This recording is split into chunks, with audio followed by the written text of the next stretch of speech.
Selamat mendengarkan podcast ini. Shalom saudara, kebenaran hari ini berjudul Relasi Pengampunan dan Perbuatan Kasih.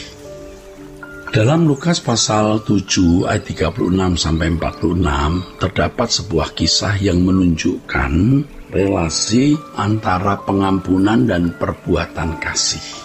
Kisah tersebut mengenai seorang Farisi yang mengundang Yesus datang dan makan di rumahnya. Yesus datang ke rumah orang Farisi itu dan duduk makan bersama mereka.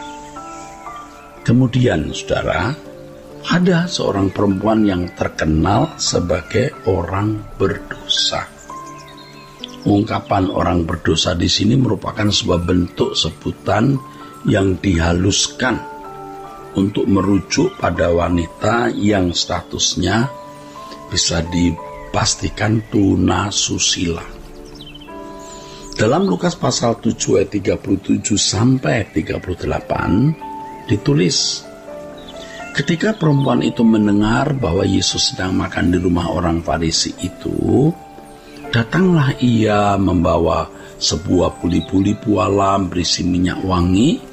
Sambil menangis ia pergi berdiri di belakang Yesus dekat kakinya, lalu membasuh kakinya itu dengan air matanya dan menyekanya dengan rambutnya. Kemudian ia mencium kaki Tuhan dan meminyakinya dengan minyak wangi.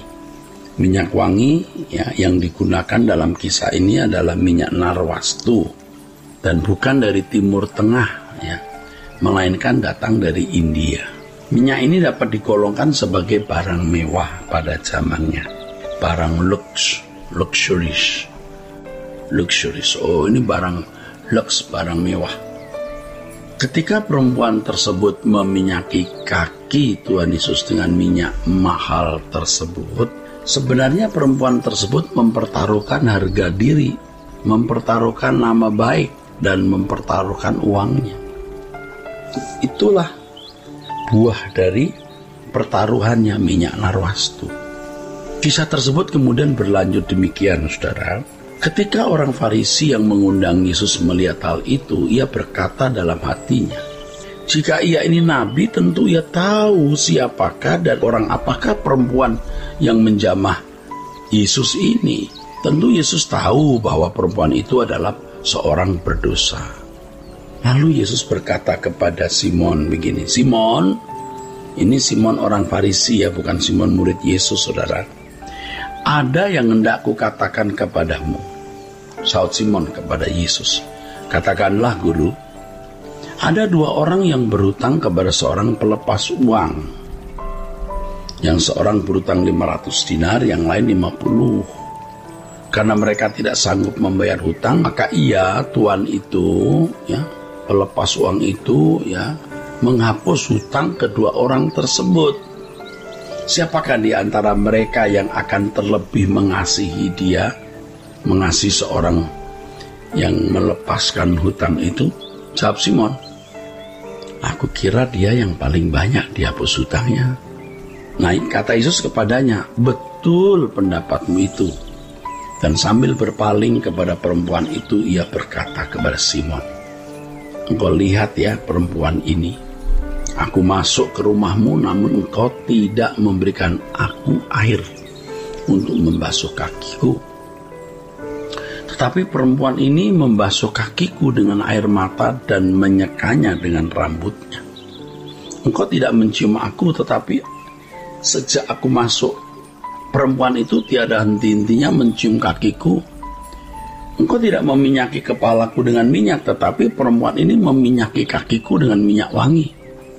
Nah, perlu diketahui saudaraku bahwa tradisi pada masa itu adalah jika ada orang yang dianggap penting datang ke rumah salah satu keluarga, maka tuan rumah akan membasuh kakinya lalu memercikkan minyak wangi jika tamu tersebut dianggap lebih terhormat.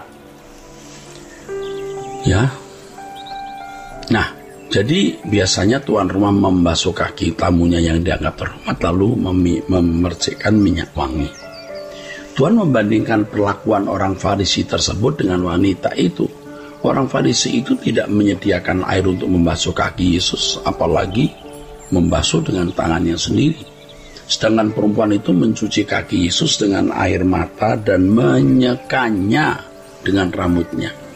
Rambut merupakan mahkota perempuan yang ada pada waktu itu, biasanya terurai atau tertutup. Jadi perempuan biasanya memakai kerudung, saudara. Pada masa itu rambut yang terurai tidak dikepang merupakan simbol dari seorang perempuan santun. Jadi kalau perempuan itu biasanya rambutnya tidak boleh dikepang. Kalau dikepang-kepang itu perempuan yang biasanya tidak baik itu ya. Nah, perempuan ya seperti perempuan orang berdosa tunasusila ini biasanya mengepang rambut ya. Tapi ketika dia mengurai rambutnya untuk menjadi alat ya mengelap, ya, menyeka air mata yang membasuh kaki Tuhan Yesus, menunjukkan bahwa perempuan ini bertobat, saudara. Dia berhenti mengepang rambutnya ya. Kalau zaman sekarang orang mengepang rambut ya bukan masalah. Tapi zaman itu kalau orang mengepang rambutnya itu atribut perempuan tidak baik, saudara. Nah, narasi ini mencapai klimaksnya ketika sampai di Lukas 7 ayat 47. Yesus berkata, dosanya yang banyak itu telah diampuni, sebab ia telah banyak berbuat kasih. Pengampunan yang diberikan ini disebabkan oleh karena perbuatan kasihnya kepada Yesus. Saudara, Tuhan tidak akan memberikan pengampunan kepada orang yang tidak memiliki kasih terhadap sesamanya. Ya, dan orang yang tidak mengasihi sesamanya dalam konteks orang percaya pasti tidak mengasihi Tuhan. Dan kepada orang yang tidak mengasihi Tuhan, Paulus menulis terkutuklah dia. Terkutuklah dia atau mereka yang tidak mengasihi Tuhan. Saudaraku, ketika seseorang berbuat kasih kepada sesamanya, sesungguhnya dosanya yang banyak diampuni oleh Tuhan. Tentu hal ini tidak merusak prinsip keselamatan hanya oleh anugerah atau sola gratia. Keselamatan dan pengampunan hanya hadir karena Yesus. Namun perbuatan kasih yang ditunjukkan oleh seseorang mencerminkan bagaimana keadaannya yang mengasihi orang lain. Dan itu berarti dia mengasihi Tuhan, saudaraku. Orang yang mengasihi orang lain menunjukkan bahwa dirinya telah melepaskan dosanya dan berdamai dengan Allah. Dan berdamai dengan Allah. Sebab sesungguhnya apa yang dilakukan seseorang demi sesamanya juga dilakukan untuk Allah. Apa yang kita perbuat untuk saudara kita yang hina, yang perlu pertolongan, itu diperhitungkan perhitungan kita kepada Tuhan sendiri. Jadi sesungguhnya saudaraku, apa yang dilakukan seseorang demi sesamanya juga dilakukan untuk Allah. Orang jahat tidak akan memperoleh pengampunan, ya.